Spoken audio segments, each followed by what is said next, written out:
ఉన్నాయి. దీనితో జ్యూస్ చేసి మీకు చూపిద్దాము అనే అట్లే పెట్టినాయి. ఇలా నీళ్ళు పోయాలండి. మిడిల్లో ఉంటుంది కదా ఇది, ఇలా తీస్తే సరిపోతుందండి. ఇలా వచ్చేస్తుంది, ఈజీగా వచ్చేస్తుంది. మనం గ్రైండ్ చేసుకోవచ్చు. కాకపోతే దీనికి కొంచెం తొక్కకు ఉండిపోతుంది. మనం పీలర్తో తీస్తేనేమో మొత్తం వస్తుంది, వేస్టేజ్ కాదు. ఇది మనం సపోటా పండు తింటే నోట్లో అంతా స్టిక్కీ అవుతుంది, ఇట్లా గమ్మలాగా అతుక్కపోతుంది. అది ఈ వైట్ నుంచి అతుక్కపోతూ ఉంటుంది.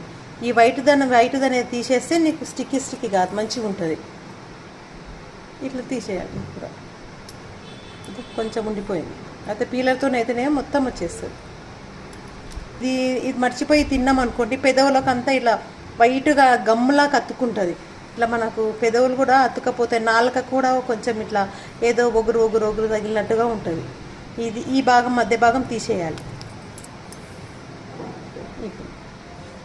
మనం దీన్ని 2 రకాలుగా చేసుకోవచ్చండి. జ్యూసు వాటర్ పోసుకొని గ్రైండ్ చేసుకోవచ్చు, ప్లస్ మనం పాలు కూడా పోసుకొని జ్యూస్ చేసుకోవచ్చు. 2 రకాలుగా చేసుకోవచ్చు. చూపిస్తాను. ఇప్పుడు మనం ఫస్ట్ పాలు పోసి గ్రైండ్ చేసుకునేది చూద్దామండి. జ్యూస్ చేసుకుందామండి పాలతో చేసేది. దీనికి మనము షుగర్ వేసుకుందాము.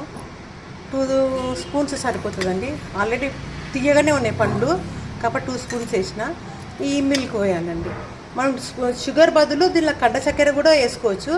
నేను ఇప్పుడు వాటర్తో ఇంకొక జ్యూస్ చేస్తాను కదండి, దాంట్లో కండ చక్కెర వేసి చూపిస్తాను మీకు.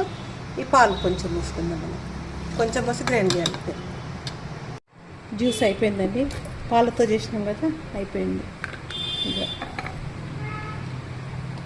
ఒక్క పండు వస్తుందండి, 1 గ్లాస్ వస్తుంది. మనం కొంచెం లిక్విడ్ ఎక్కువ కావాలంటే కొంచెం పాలు ఎక్కువ పోసుకోవాలి. లేదు చిక్కగా చేసుకోవాలి, స్మూతీలాగా తాగొచ్చు అంటే కొంచెము పాలు తక్కువ పోసుకొని 2 పండ్లు వేసుకోవాలి. అప్పుడు 2 ఫ్రూట్స్ వేసుకుంటే మనకు కొంచెం చిక్కగా ఎక్కువ అవుతుంది. ఇప్పుడు మనము వాటర్తో చేద్దామండి. ఇది మిల్క్తో చేసినాం కదా, ఇది వాటర్తో చేద్దాము.